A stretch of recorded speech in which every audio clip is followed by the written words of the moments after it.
Did you get this woman? You're ready to go? Okay. We're good. Okay. Let me get people. Oh, you're short. Okay. Okay, let's move into the room and let's continue. Do we have enough energy to continue the night? Yes, okay. We're not overloaded. I must say that I told you this morning that I woke up and I didn't know who I was. The world that you have created here for someone that doesn't know who they are is terribly exciting to be a part of and say, wow, this is not yesterday. This is today. I want more of it. So thank you all. Yes, it is. Can you make an announcement at 9:30 chapel? It wasn't on the board, the Star Bulletins. Did not have chapel? There's a 9:30 chapel that was not on the Star Bulletin. Okay. We're doing. Yeah. So, just an announcement. We have this presentation that's live, fortunately, and then it's followed by candlelight service. No, it's followed by the Pell talent show in the lobby, but there is a candlelight service, and please, if you can be awake and attend, it's just going to be wonderful. Wait a minute, I thought there was chapel. That's chapel, after Pell.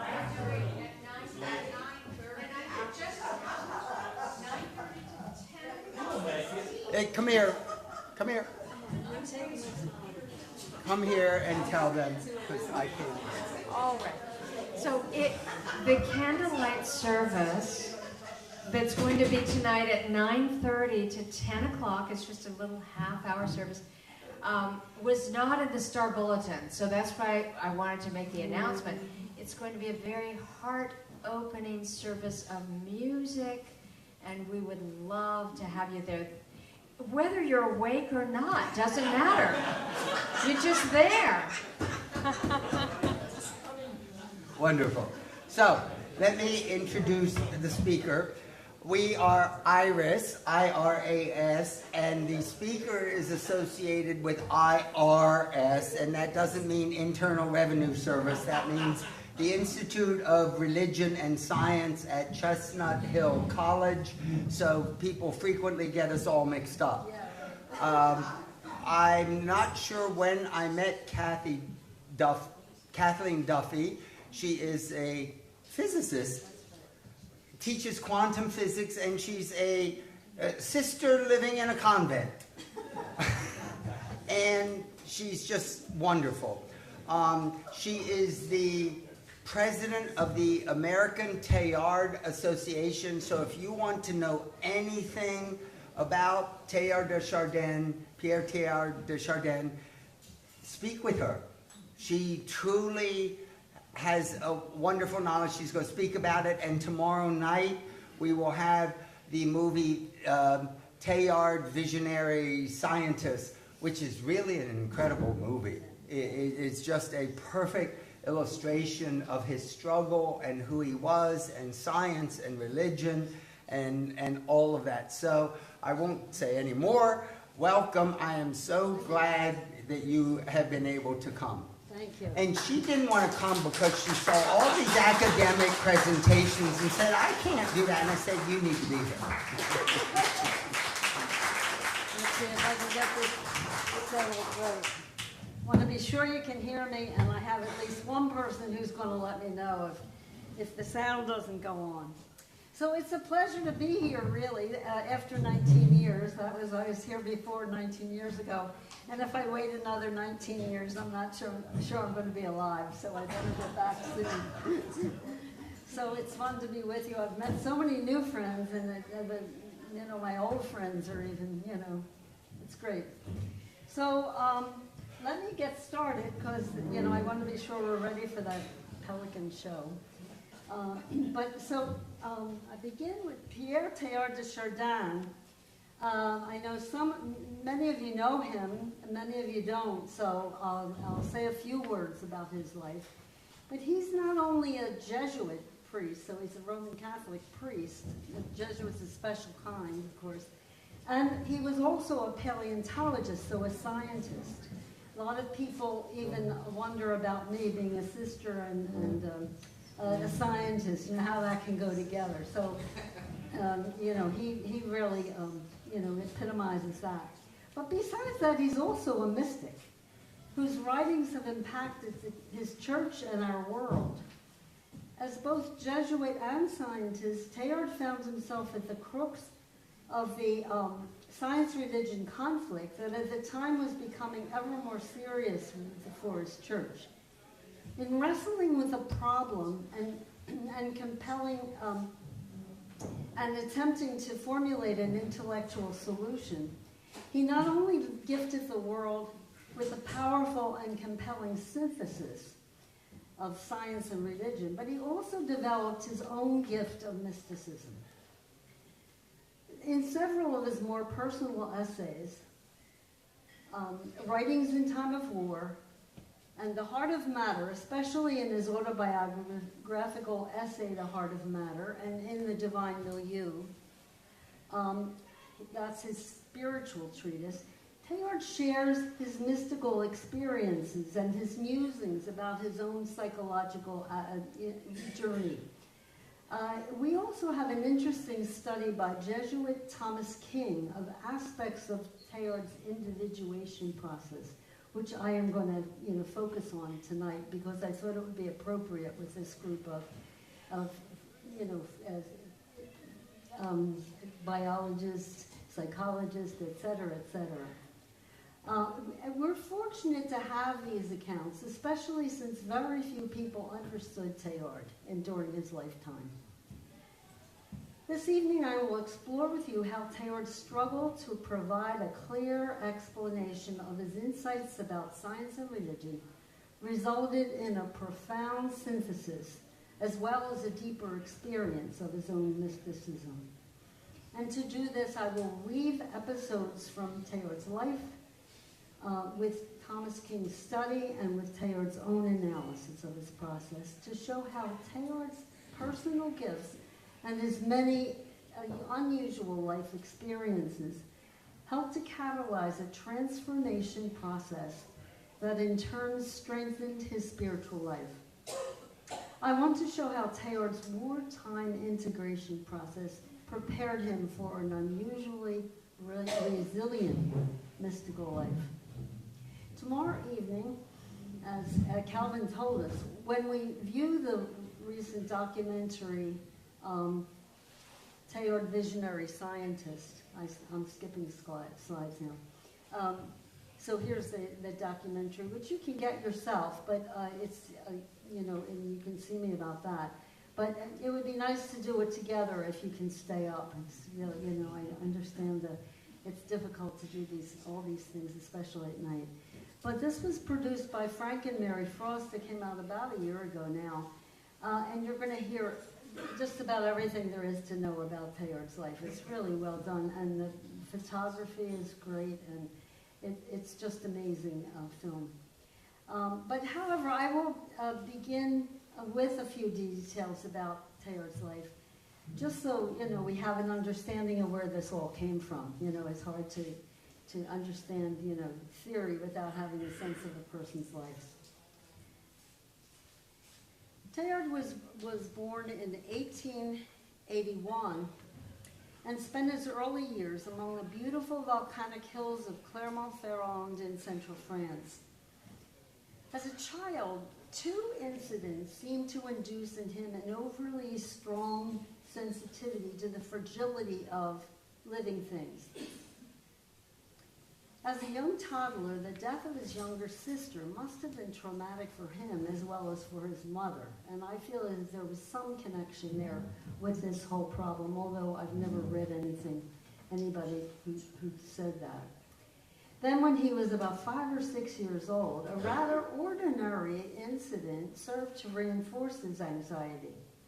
One day he was sitting by the fireplace having his hair cut when a lock of his hair fell into the fire and burned to ash. Astounded that part of his body was perishable, he began to search for the most solid things he could find and stored them away in a secret corner of the barn. At first he collected pieces of iron, and then when he found that iron rusts, he switched to rock. He tells us that even at this early age, it was earth that he loved, and we know from his many letters that he never lost his deep feeling for earth's beauty and complexity. Rock collecting soon became an obsession, so much so that eventually he would choose a career in geology and paleontology. But although he was a devout child, his deep connection with rock seems to have been a scientific endeavor rather than a truly religious one. But his rocks did keep him focused on this question: what holds everything together? A question that began at 5 years old and lasted until he died. A question that would continue to puzzle him, and one that would lead him to a profound answer. After finishing his baccalaureate studies, Teilhard chose a future that seemed to him the most perfect, at least as it was described in those days. So he entered the Jesuit order. To leave the world, he told his parents. During his seminary days, the Introduction to the Devout Life by Thomas à Kempis was required reading. When Teilhard read that one must love God with one's whole heart, he began to feel uncomfortable. Although he wished to comply, to be perfect, given his great love for earth and especially for rock, how could he stop loving the world to focus on God? Should he abandon his geological interests for a purely spiritual one? He was so troubled that he decided to discuss his dilemma with his novice master, who luckily encouraged him to continue with his geological pursuits, which he did with even ever greater intensity.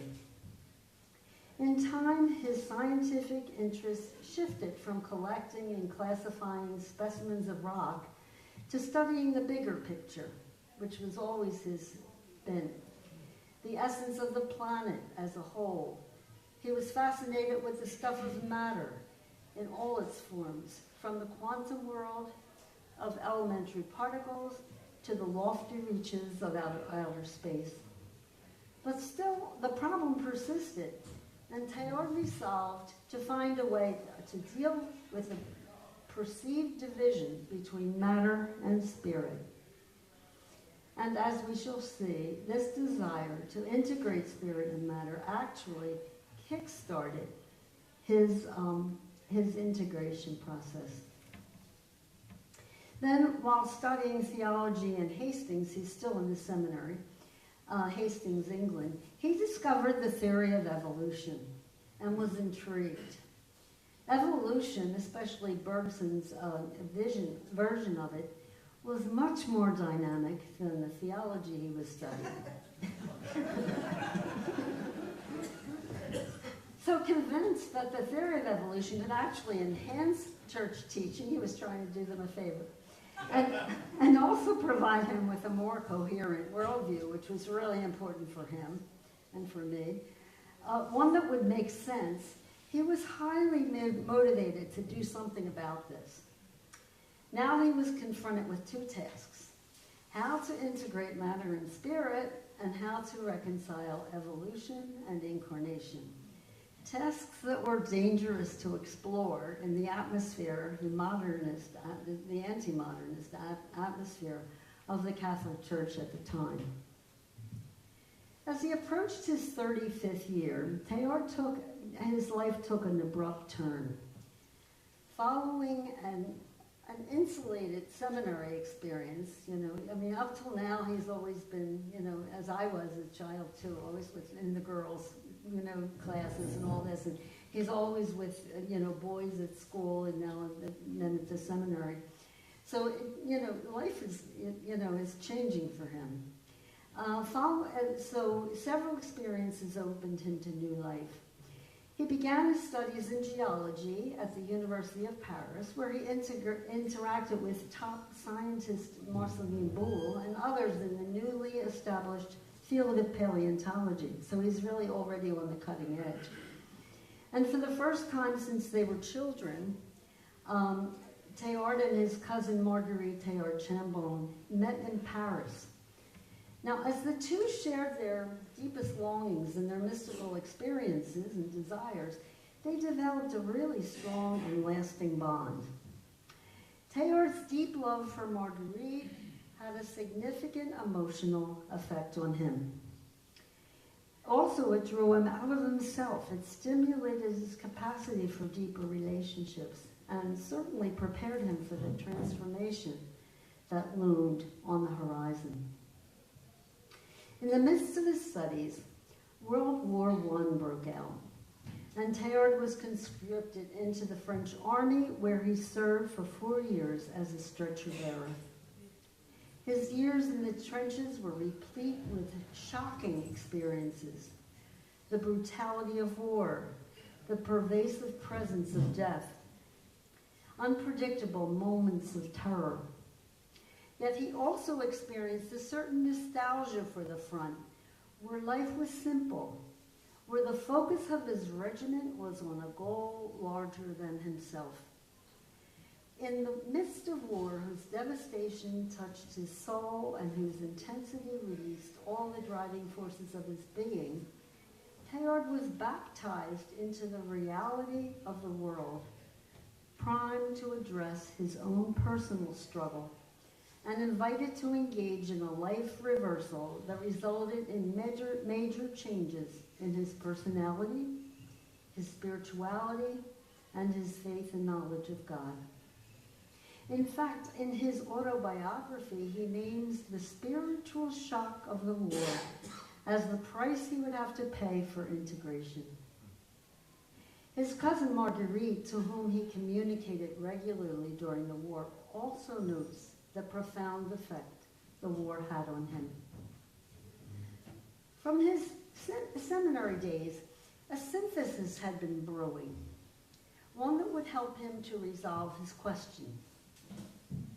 With the help of the Gospel of John and the epistles of Paul, he had discovered a workable connection between the theory of evolution and the Christian doctrine of incarnation. Yet there was never enough time to work it out. But now, and you know, this is ironic, during the lulls between battles, he would find a quiet spot, often a country church, where he would express in essays the insights that kept welling up in him. He would share these essays with family and close friends, but especially with Marguerite, who seemed to understand his inner being. 13 of these essays can be found in the volume Writings in Time of War, and the others are scattered throughout other volumes. And so I go on a little bit more with the rest of his life and come back to the wartime in a minute. So having survived the war, Teilhard returned to the University of Paris to complete his studies and to teach and lecture at the Institut Catholique. Those who attended his lectures were fascinated, especially with the freshness of his ideas. You know, they hadn't heard this. But on the other hand, that also gave pause to his superiors who didn't like the young exposed to that. So after a year and a half in China, he had gone over to China to help out one of the Jesuits there. And when he came back to they had expeditions in the Ordos Desert. But when he returned to Paris, he was summoned by his superiors, who had found somebody had discovered an essay that he had wrote where he attempted to rework the dogma of original sin, to make it at least somewhat compatible with an evolutionary understanding of our human beginnings. And you know, we know now that it just is almost impossible to do that. And he wasn't even clear that what he wrote was what he thought. He was just, brainstorming. So there were 3 different ideas, but he left one copy in his desk drawer, and that's maybe the copy that made its way to Rome, to the censors. So after much back and forth and anxiety on Teo's part, he really did have a very difficult struggle during a year and a half before he was able to decide. But his superiors eventually exiled him to China and forbade him to teach about or publish his religious ideas. I mean, imagine, and for somebody like him who was so sincere and was so in touch with, his task in life, it was a call from God. Absolutely, I think we can look back and see that, and to be not able to do it, But he found ways, which is very interesting, The good old days of, they called it cyclo-style. It was like mimeograph, and he would send it out and, his friends would see it. But still, it wasn't the same kind of publication that we would have hoped for.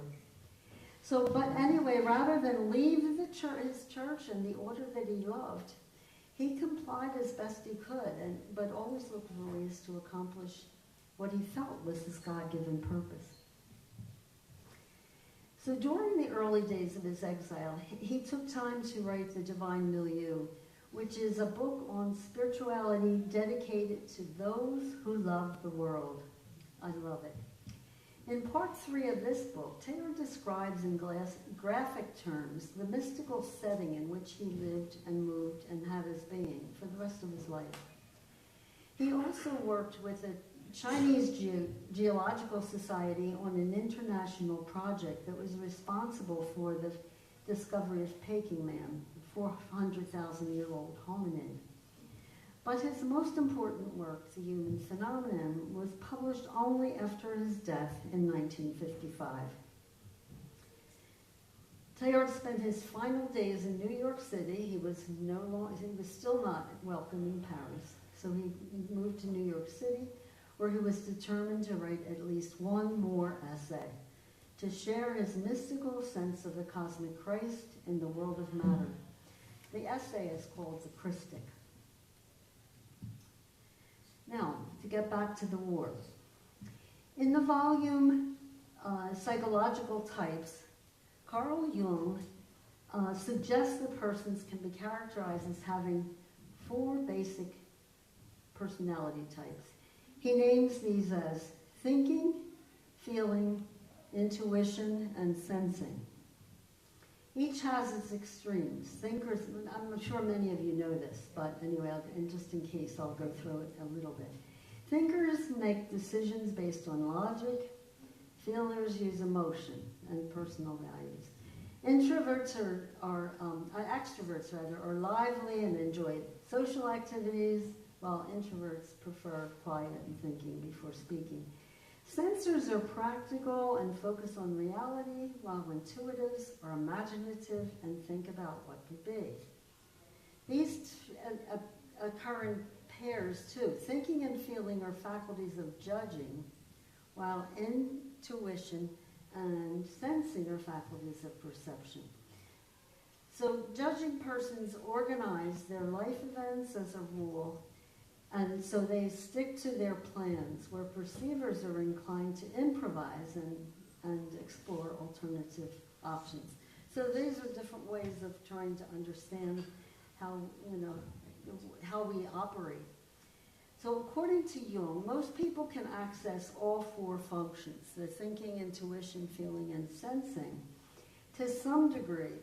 But usually there's one of these functions that's dominant, while the complementary function is underdeveloped, often relegated to the unconscious. So integration requires one to embrace the inferior function, a process that Jung called anansiodomia, an ancient idea that dates back to the time of Heraclitus. This process can be painful and confusing to try to bring them together. I mean, that's difficult usually, as the psychologist here would understand, know and could tell us more about. Yet the movement toward reconciling opposites by bringing the dominant and inferior functions into a more uniform harmony results in a better balance among the four functions and the person who has achieved a higher state of consciousness. Now, Catherine C. Briggs and Isabel Briggs-Meyer developed a survey called the Myers-Briggs Type Indicator to help people to identify their personality types and to encourage them to use the results of their work in work settings to increase their ability to understand each other. And the survey, at least the one I took, it consists of a set of 165 forced choice questions that, when scored, indicate both their personality type and the strength of each of the functions.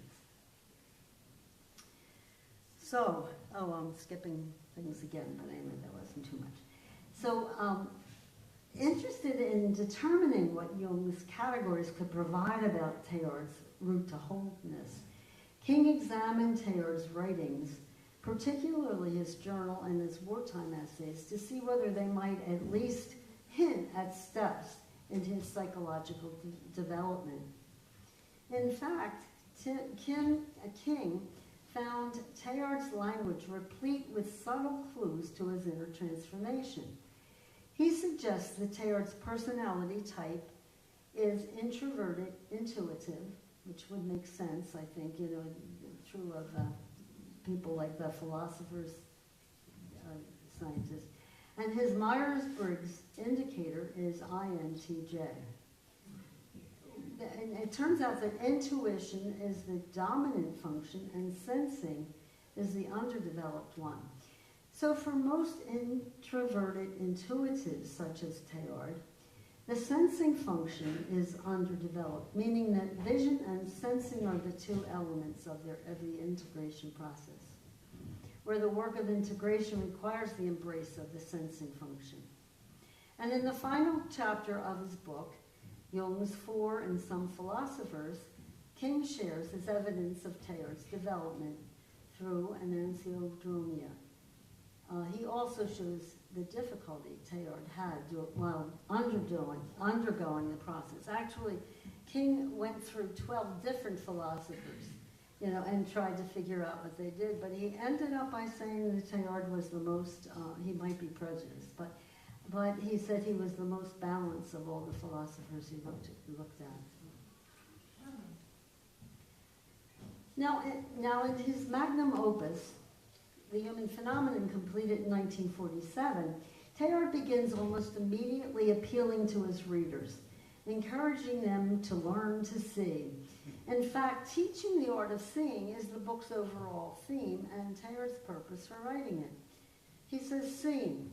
One could say that the whole of life lies in seeing, if not ultimately, at least essentially.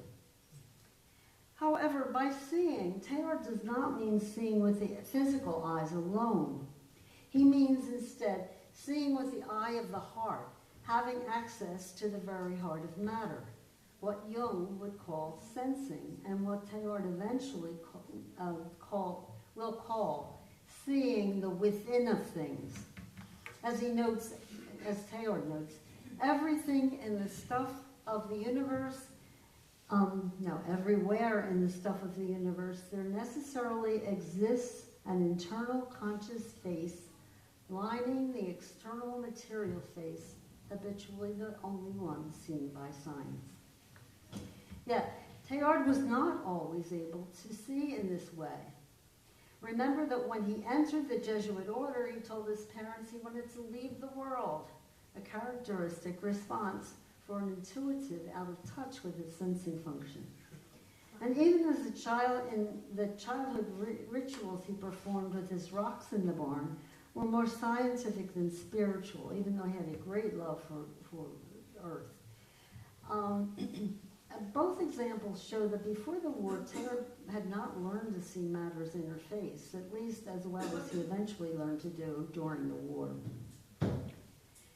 And so in his first wartime essay, Cosmic Life, written in 1916, so that's 2 years into the war, Teilhard's language and imagery make clear that he has already embarked on a spiritual journey toward wholeness and is gradually advancing toward integration. He calls the first section of this essay Awakening to the Cosmos, and divides it into subsections called La Vision and La Sensation, which in French words that means something closer to perceiving and sensing than the words used in the English translation of the essay. Often the English translations are not that well done, especially for the early works. For an introverted intuitive like Teilhard, vision and sensing, or perceiving and sensing, are the elements of this integration process that we talked about. So early in life, Teilhard experienced a numinous presence dispersed throughout the material world, apparent in the beauty of the cosmos and in its incredibly exquisite structure, a beauty that became more mysterious and exciting with evolution. But he initially refers to perceiving nature with his eyes, his heart, and his mind, but not with his hands, which King is trying to say that's where he couldn't touch the inner. So when he uses hands, it seems that he's, that's what he's trying to say. He wasn't able to touch the inner. It was all he could do, the eyes of his mind and his heart. They were the ways he could perceive. So meaning that he was able to see what he would later call the without of things, but not able to feel or sense matter's spiritual component, what he would later call its within. This led to his desire to be fused with the earth that he loved, to find what was lacking.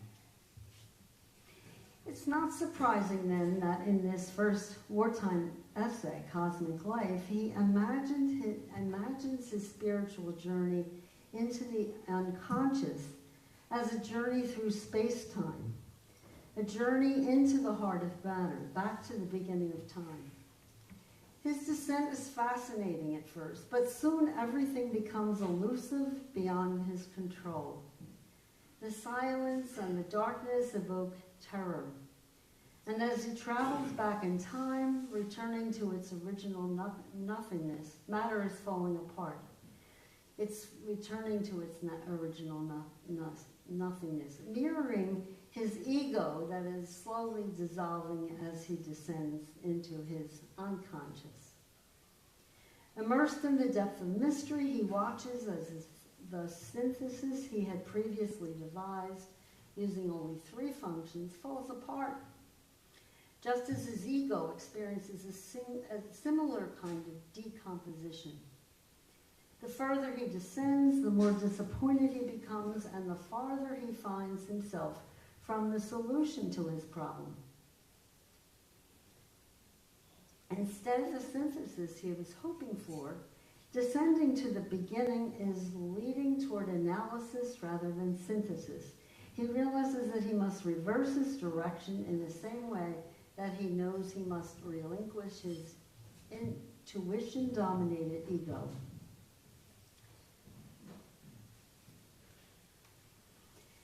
Having plunged into his unconscious, Teilhard reverses his direction, surrenders his ego, and begins traveling in the hidden, mysterious world of sensing, in an atmosphere heavy with both promise and threat, where he begins to embrace the full power of the sensing function.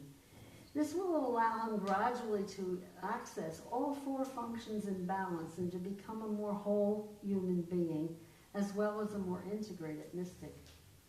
Having turned from darkness and now ascending toward the light, he witnesses the unification and complexification of matter. He experiences processes he will call creative union and complexity consciousness. These processes where union brings about newness and ever greater complexity, which results in an increase in consciousness. As Earth's story unfolds, he begins to understand his own story, a story so like the emergent story of the universe. He says with terror, and intoxicating emotion.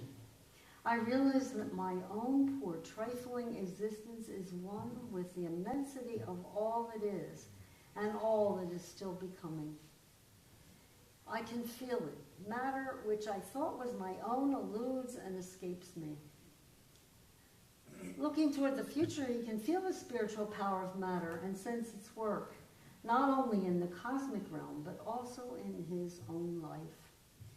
Only by retracing the evolutionary process through its 14 billion years of unification and complexification, only in the ascent toward the future was he able to understand his own mysterious development.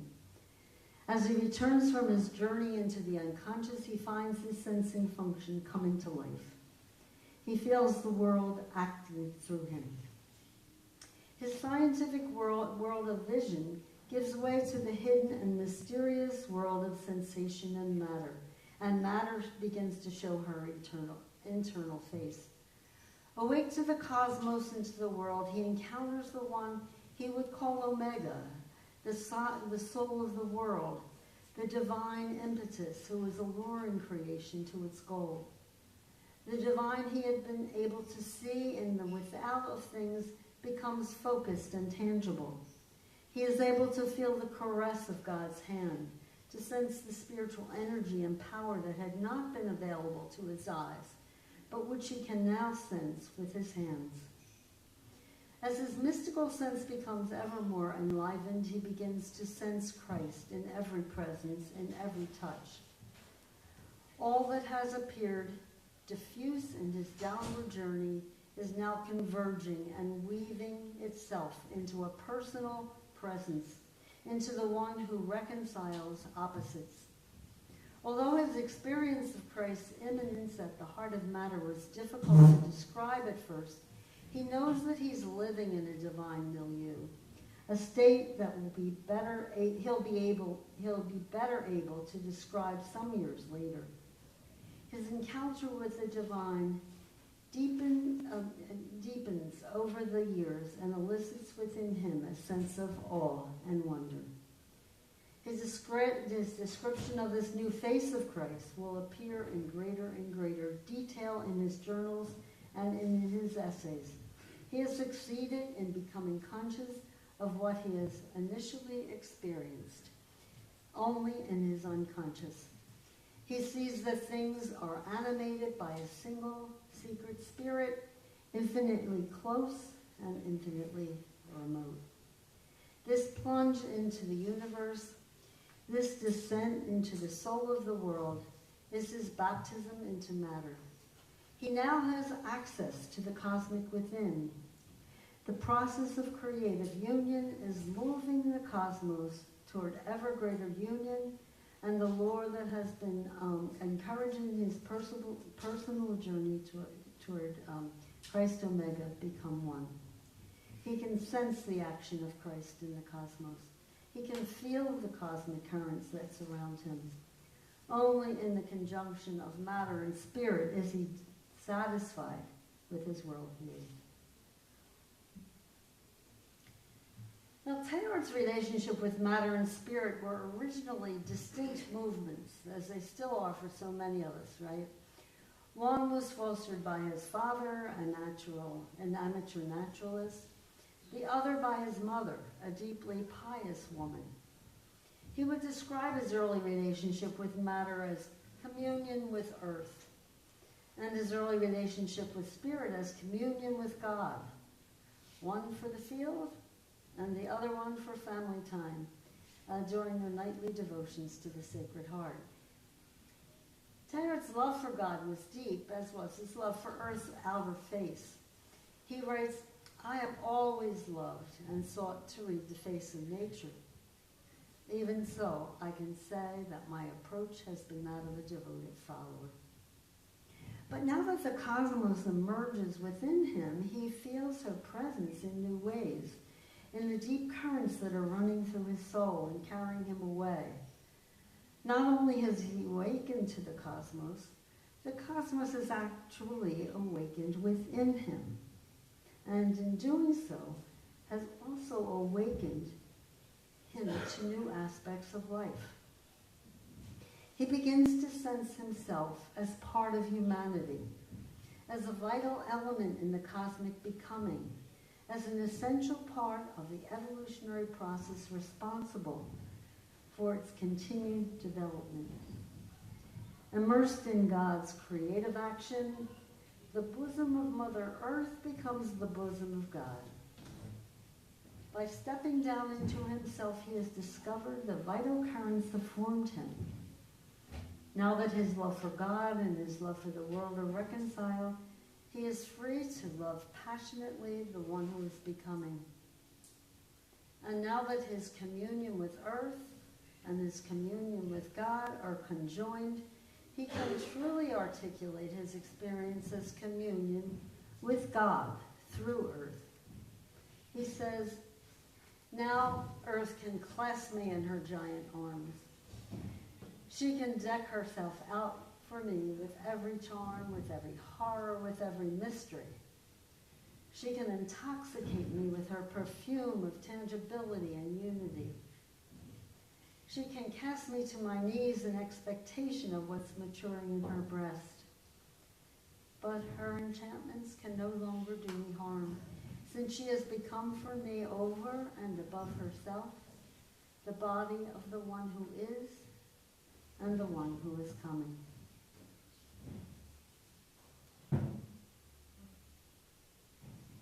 The transformation that Teilhard experienced during the war was clearly not a temporary experience with no roots. Future essays validate this. In 1919, that would be the year after the war ended and 3 years after he wrote Cosmic Light, he decides to make a yearly retreat on the Isle of Jersey, off the coast of Britain. During the retreat, he experiences a powerful vision that he describes in an essay called The Spiritual Power of Matter. Details of the vision seem to indicate this. See, I knew this would happen at 7:30 at night. It seemed to indicate that his integration process had reached a high point and he is ready for even more difficult challenges. In the vision, Teilhard is walking through the desert with a friend when suddenly an ambiguous and murky force swoops down and encompasses him. A whirlwind penetrates the depths of his soul and he falls prostrate. A voice who claims to be matter instructs him. Matter tells him that to access matter's heart and to release its spiritual power, he must plunge into matter, into the daily reality in which he finds himself, and he must open himself to what is, no matter how difficult, to embrace it and then to redeem it.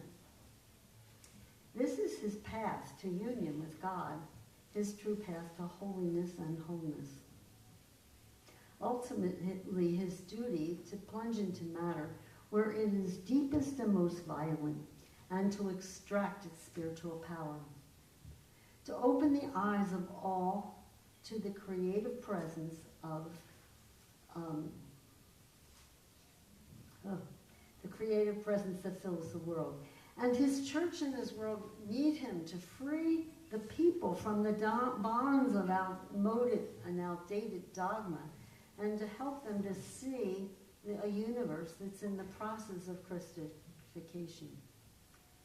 This vision comes as a premonition of the years ahead when he will struggle to articulate a new and glorious vision of Christ, a task that will test his faith, put him at odds with the Jesuit order, his Catholic Church, his family, and his friends. So he's being told by matter, in this very powerful vision of what is ahead for him. He's no longer dealing with abstract knowledge of the universe and of its God. He's able to see matter, to touch it, and to live in its presence and drink of its vitality. Matter will continue to direct him and to help him. Matter tells Teilhard that he has a soul to redeem, meaning the soul of the world, and that he must bathe in the ocean of matter. plunge into it where it is deepest and most violent, struggle in the currents and drink of its waters. For it cradled you long ago, matter says, in your preconscious existence, and it is that ocean that will raise you up to God. Now Teilhard is not only free, but motivated. Free enough to deal with his general, to continue his life, continue to live his life as best he can, and never to abandon his God-given task. He's able to position himself in the living heart of the world. Now a light as warm as a human body and as expressive as a person shines forth from every creature. Teilhard can now relate to Earth as person. He's able to position himself within the living heart of the world. With a refuge outside of merely human society, nothing will deter him. He's ready to take the challenge posed by matter, to engage struggle in all its forms. He's ready to surrender. So with all of the energy he can muster, he cries out, "Raise me up then, matter, to those heights through struggle." He ends the contemplation with a hymn to matter who is the container for Christ's body, the incarnate presence of the Holy One. Teilhard continued throughout his life to contemplate Christ in the world of matter, to live in the divine milieu. As Christ became for Teilhard more immense and more dazzling than the world, a God loving and beautiful enough to adore, his devotions became more cosmic, his Christic sense more intimate. You could feel Christ's presence amorizing the cosmos, filling the cosmos with the energy of love. As his relationship with Christ deepened, his understanding of Christ's relationship to the cosmos deepened also. He became aware of Christ's third nature, his cosmic nature, in which the divine, the human, and the cosmic cooperate in the task of Christogenesis, holding together all things. A task that St. Paul talks about in his letters, and the solution to his lifelong question. More than ever, Teilhard wished that his church would incorporate the theory of evolution into its understanding of God and to recognize the God of Christogenesis. So during the last 4 years of his life, he spent his time in New York City, and he was determined to share with others the Christ he was seeing. The result is this essay called The Christic, an image that attempts to show how Christ acts to empower the laws of creative union and complexity consciousness. He shares the details of this image in his final essay, The Christic. Teilhard constructs this image from 3 cosmic movements. Cosmogenesis, the emergence of matter; noogenesis, the emergence of thought; and Christogenesis, the emergence of Christ's dynamic and unifying presence in the world. So to represent the process of cosmogenesis, he constructs a space-time diagram like this one, but he uses a cone. I mean, you know. But you should see the similarity between the two.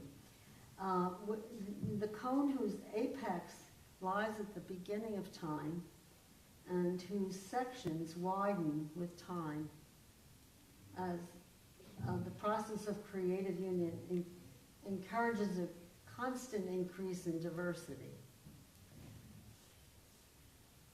At first, with complexification of elementary particles, and then with the appearance of galaxies and stars, and later with ever more species of living things.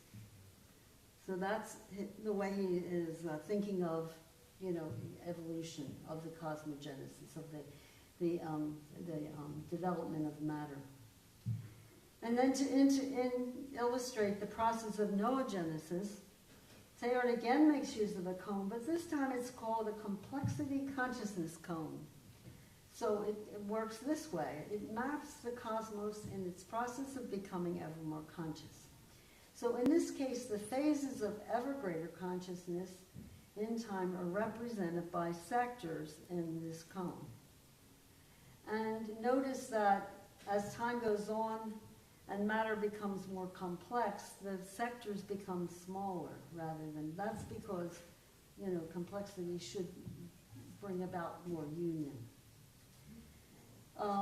Okay, at the beginning of time, matter was simple but minimally developed consciousness. So the section at the base of the cone that represents the beginning of time is extremely wide, but as time elapses and matter continues to complexify, the sections of the cone become gradually narrow.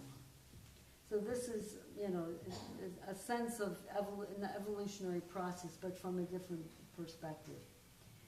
Now this image suggests the pattern that the cosmos has been in fact converging throughout the years and will continue to do so, which is a cause of his optimism. The geometry shows it, more or less. Finally, to represent Christogenesis, which is the third stage, Teilhard encircles the complexity consciousness cone with an infinitely large sphere he calls Christosphere, and situates the heart of Christ at its center, where the peak of the complexity consciousness cone merges with the heart of Omega, the Christ of evolution.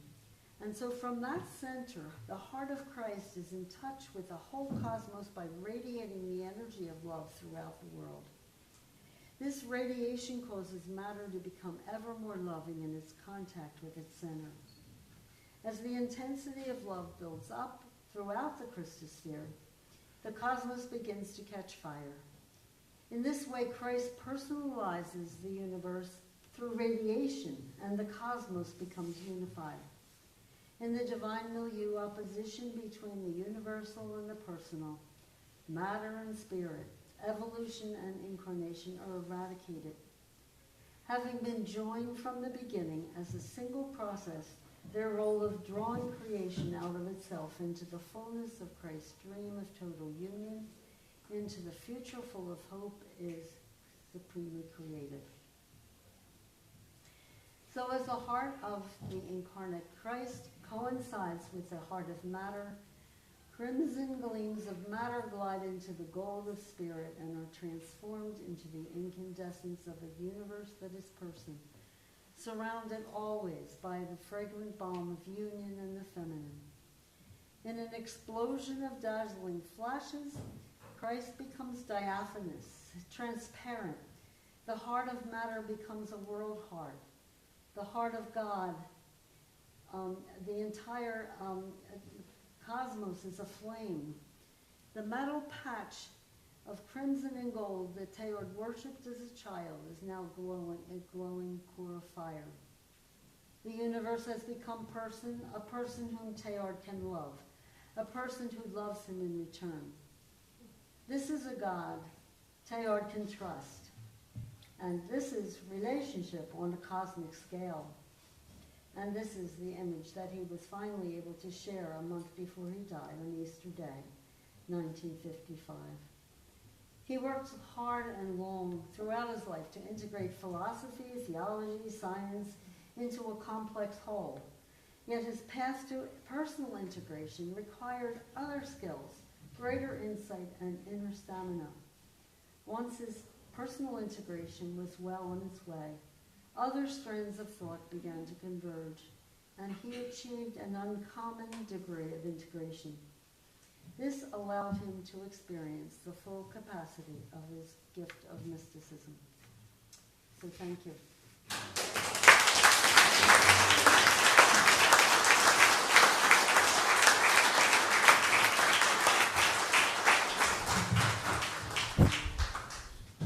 Wasn't that wonderful?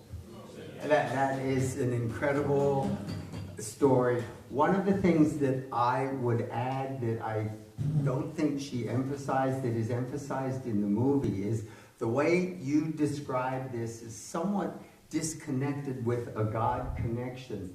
He had human love relationship struggles that were incredible, Oh, that were a part of this. And watching in the movie the love of God, the love of women, the love of life is just an incredible story. Yeah. So, Say something about that? About Go ahead. what? His love? Struggles, yeah. His struggles. Oh my goodness. Yeah, I wrote a book about it if you want to. Yeah, it's amazing because I looked at every aspect of his life. Science is a struggle, right? Like, trying to find the stuff. You have to dig around. Yeah.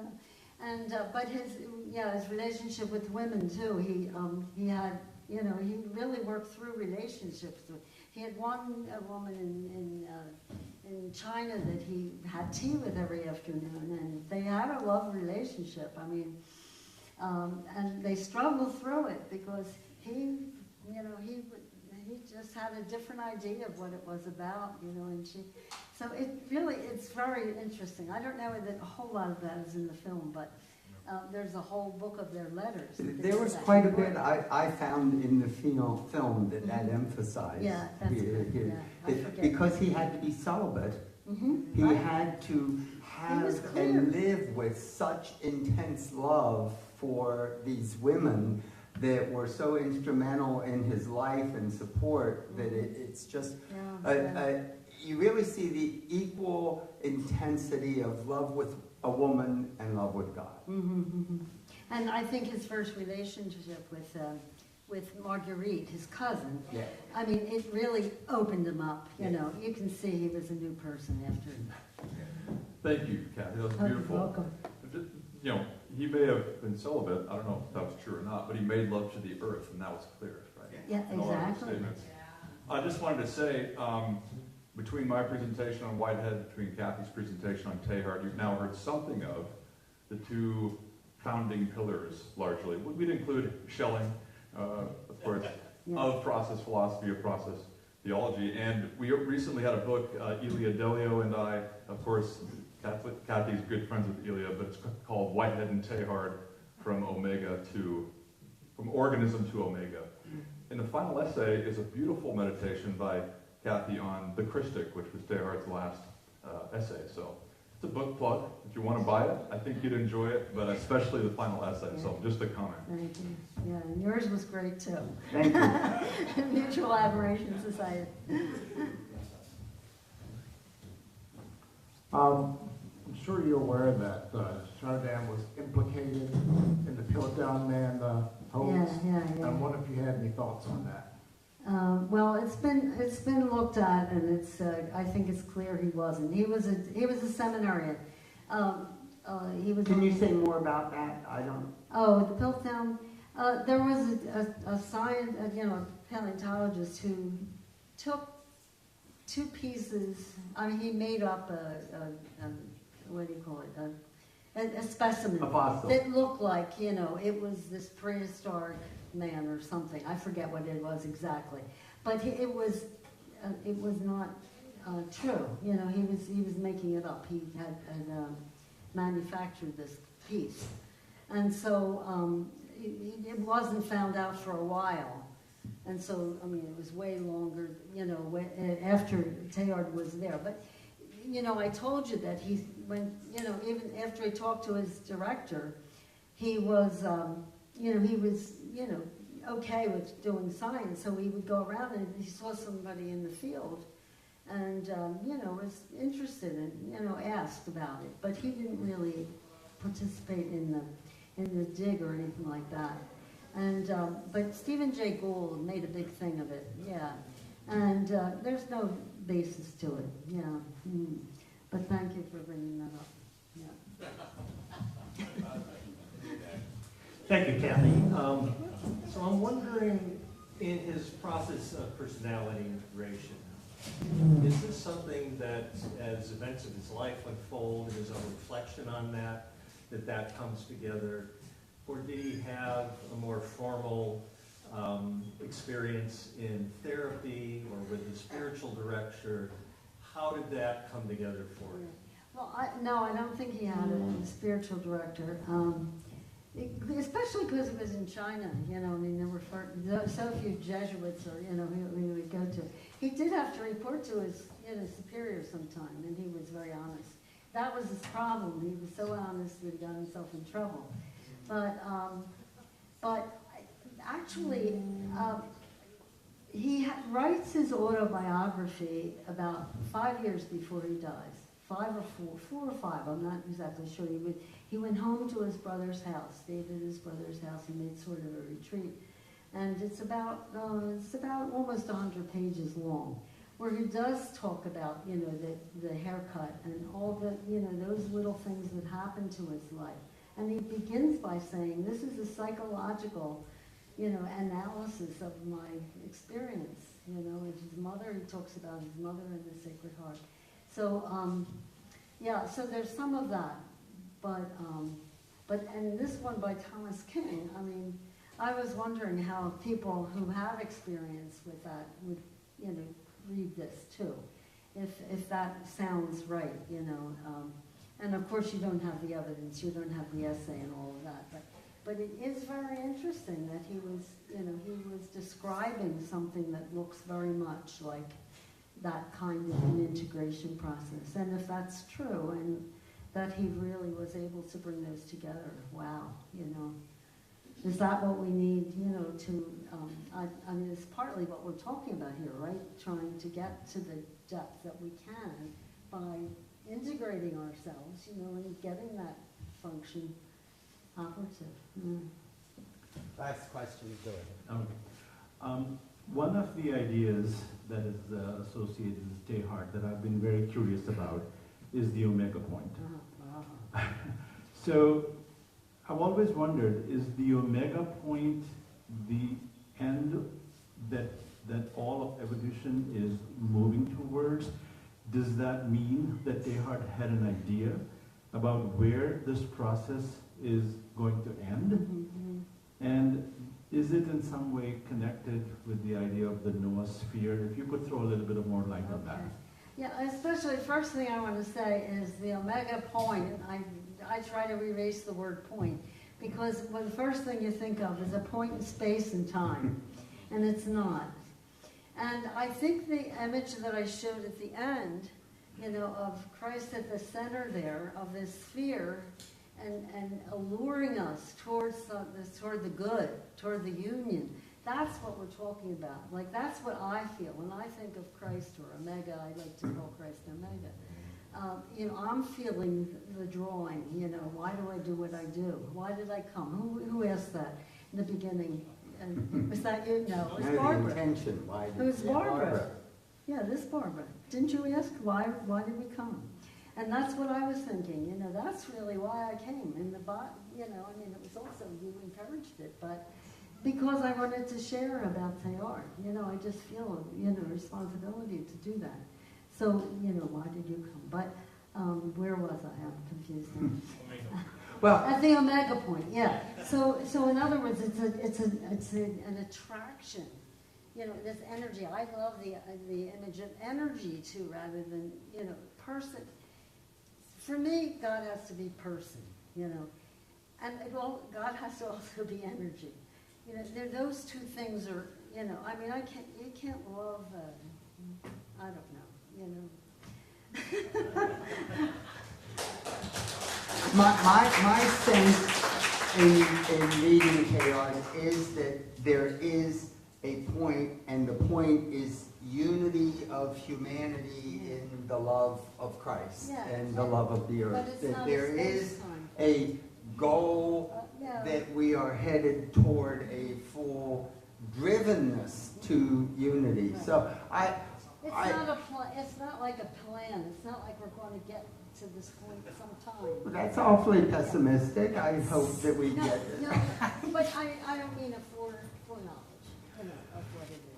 I would like to thank Kathleen. Also, I think Teilhard is no longer with us, but you continue passing on who Teilhard was in such a wonderful way that I think we can feel his spirit in this. And please come to the movie and we'll have discussion. I don't know if you can stay awake or not, but we'll discuss it anyway. So thank you so much for coming and contributing to this.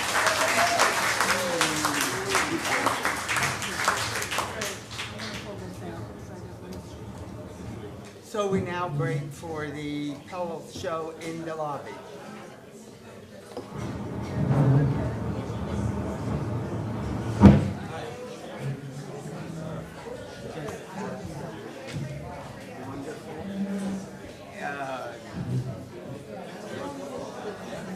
Oh no. No, they were doing more than they. So it was. Thank you. I mean, it just was so perfect. You know,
She said she had lots of food. Oh my God.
What struck me is the parallel between relating to matter and spirit.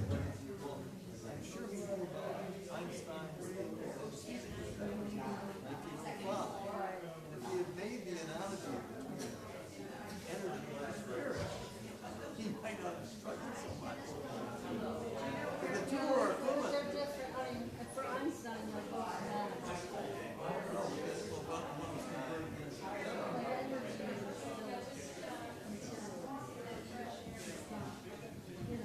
Well, I know what you mean. I know what you mean. I see. I see. Is that okay?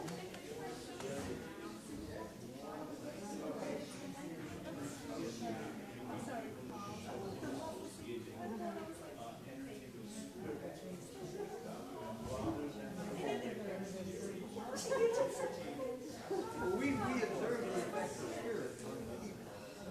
We do observe that, but it's not something you can't measure it in the same way that you measure energy. That's true. If you remember, I did an essay, around that time about images of God. I mean, physics images of God. And I did about 4 different things and I tried to show how those are related. It helps us to understand what we can't see. Yeah. And that's what he was talking about. He was suddenly able to see what he couldn't see. And he was concerned about the increasing complexity of matter. Well, it was just about this time that we realized that matter was forced into stars by fusion. Right. See, that was going on It in was all parallel. going on, right. It was all going All on the in parallel. He development, probably yeah. didn't know it.